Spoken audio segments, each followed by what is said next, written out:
Across Canada, a quiet exodus is underway, and this time it's the landlords who are leaving.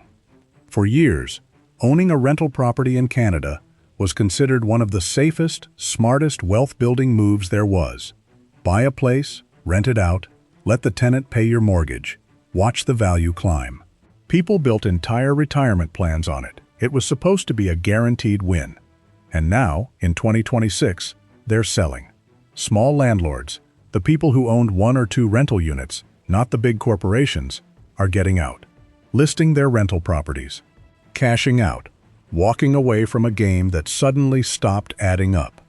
Now, if you're a renter, your first reaction might be relief, even satisfaction. Good, let them sell. Maybe I can finally buy, or maybe rents will fall.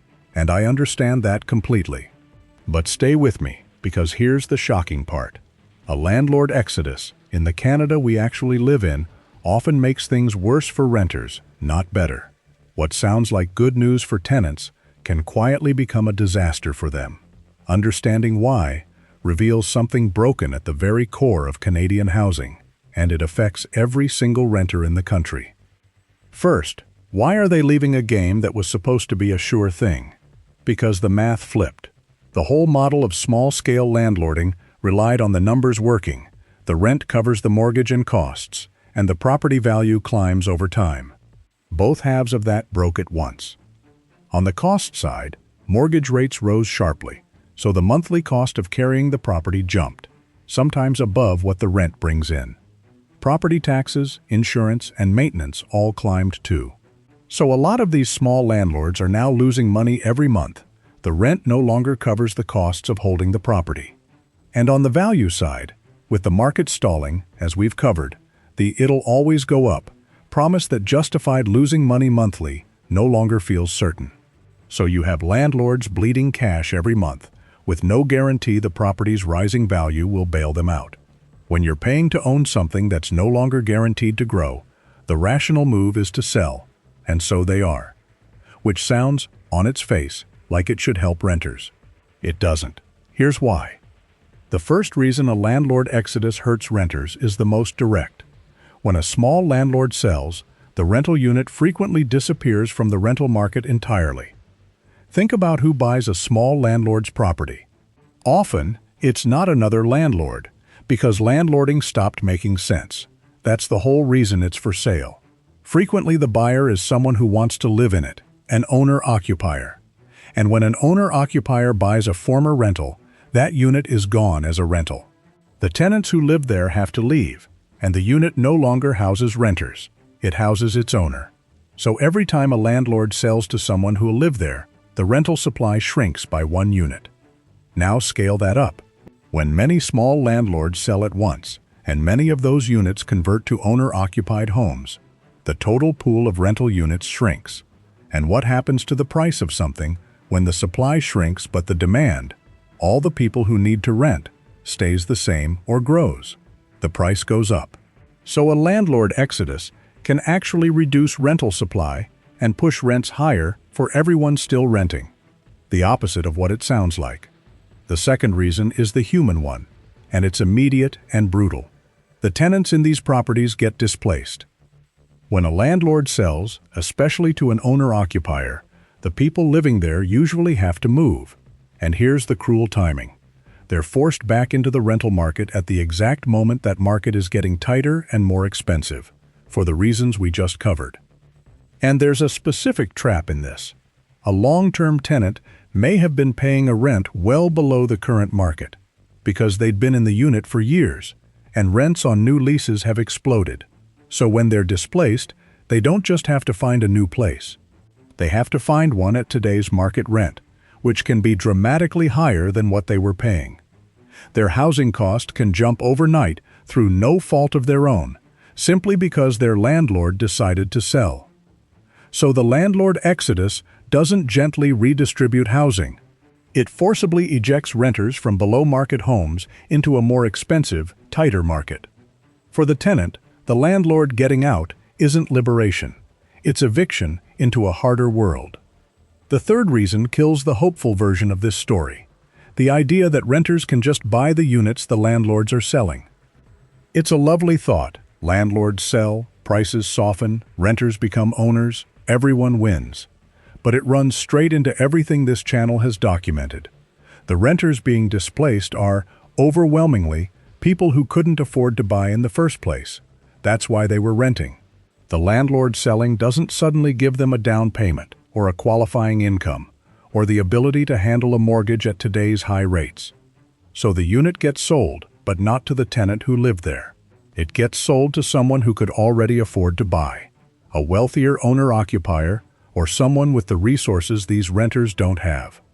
The renter watches the home they lived in get bought by someone better off, and then goes looking for another rental in a shrinking, pricier pool.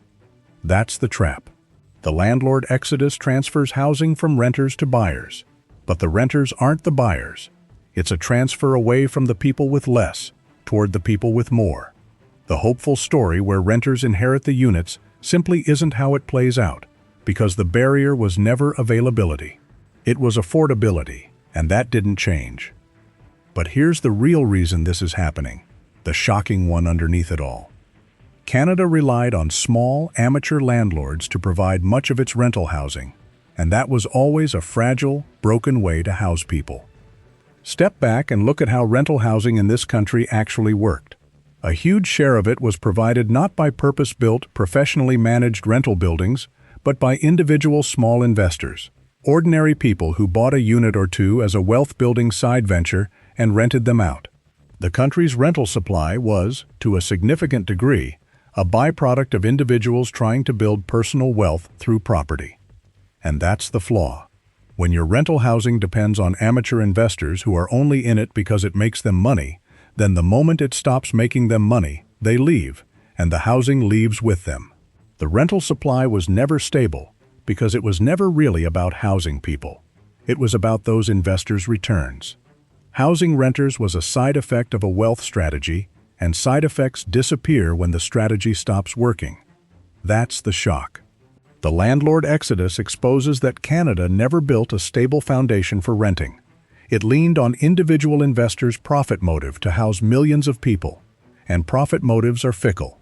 When the numbers turned, the foundation crumbled, because it was never solid to begin with. A country that houses its renters as a byproduct of speculation is a country whose renters are always one market shift away from crisis, and that shift just arrived. Let me make it real. And I'll do it with both sides, because both are caught in this. The tenant first. Picture someone who's rented the same modest apartment for years. They were careful, reliable, paid on time. Because they'd been there so long, their rent was below the current market, one of the few breaks they had in an expensive life. It was stable. It was home. Then the letter comes. The landlord is selling, and they have to leave. And now they're thrown into a rental market where everything available costs far more than they were paying. Their housing cost is about to leap, their stability is gone, and they did nothing wrong. For them, the landlord selling is a small catastrophe. Now the landlord, and this matters, because the easy version of this story makes them a villain, and most small landlords aren't. Picture an ordinary person, maybe nearing retirement, who bought a second unit years ago as their nest egg. They're not wealthy. Now they're losing money every month as costs outrun the rent, and they can't keep subsidizing it out of their own pocket. They feel terrible about the tenant. They may have known them for years, but they genuinely can't afford to keep bleeding money. So they sell, reluctantly, because they have no choice either. Two ordinary people, both trapped, neither the villain. The tenant loses their home. The landlord loses a plan that stopped working. And the reason isn't either of them.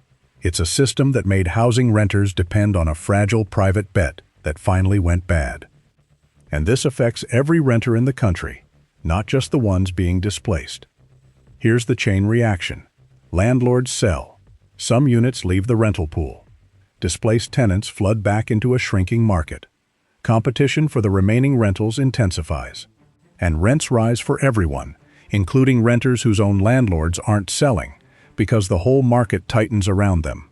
So even if your landlord is staying put, a broad landlord exodus makes your situation worse, because it shrinks supply and raises the market rent that eventually reaches you. And renters have even less protection than owners in this crisis. They're not building any equity. They can be displaced with relatively little notice, and they're fully exposed to every upward movement in rent. The renter is the most vulnerable person in the entire housing system, and the landlord exodus targets exactly that vulnerability. There's a longer-term danger too. If the small landlord model collapses and nothing stable replaces it, the country could face a genuine rental shortage. Not enough places to rent at any reasonable price. In a nation where a huge and growing share of people are lifelong renters, priced out of ownership forever, a rental shortage isn't an inconvenience. It's an emergency for the majority who now rent because buying is impossible. And this is where it joins everything on this channel. It's the same lesson as the empty condos, the unsold new homes, the frozen Vancouver market. Canadian housing was built on the idea of property as an investment first and shelter second, and every video has shown a different way that foundation fails. When homes are investments, they sit empty. When they're built for profit, the affordable ones don't get made. And when renting people is just a wealth strategy for small investors, the housing vanishes the moment the strategy stops paying. Every corner of Canadian housing has the same rot at the center. It was designed around making money from property, not around housing people. And a system designed to make money from property will always, eventually, fail to house people. Because the two goals aren't the same, and when they conflict, money wins and people lose their homes. The landlord exodus is that truth reaching renters, the one group that was supposed to at least have a fallback if they couldn't buy. Now even the fallback is failing, because it was built on the same broken foundation as everything else. In Canadian housing, there is no safe rung. Not owning, not renting. The whole ladder was built on sand. So where does this go? The honest answer is that patching over a landlord exodus with the same broken model won't work. If the solution to fragile amateur landlording is just more fragile amateur landlording, the next market shift breaks it again. The real fix is the one that every housing video on this channel points toward. Stable, purpose-built rental housing whose reason to exist is housing people. Not a wealth bet that evaporates when the numbers turn. Countries that house their renters well do it deliberately, not as a side effect of speculation. Until that changes, renters remain the most exposed people in Canadian housing. One landlord's decision away from displacement, in a market that keeps tightening around them. And the landlords getting out aren't villains. They're the canaries, telling everyone that a model the whole country relied on has stopped working. Which leaves the question this channel keeps arriving at, now for the renters who were supposed to at least have somewhere to fall. What happens to a country when even renting, the fallback for everyone priced out of owning, stops being safe? So I want to hear from you. Are you a renter who's been displaced by a landlord selling? What happened next? Are you a small landlord who's had to sell, and how did that feel? And do you think a landlord exodus helps renters or hurts them? Tell me in the comments below. I read every one, and I want to hear from both sides of this, because both sides are caught in the same trap. And if you want clear-eyed breakdowns of the forces reshaping housing and life across Canada, subscribe to Canada Insider. There's a lot more of this story to tell.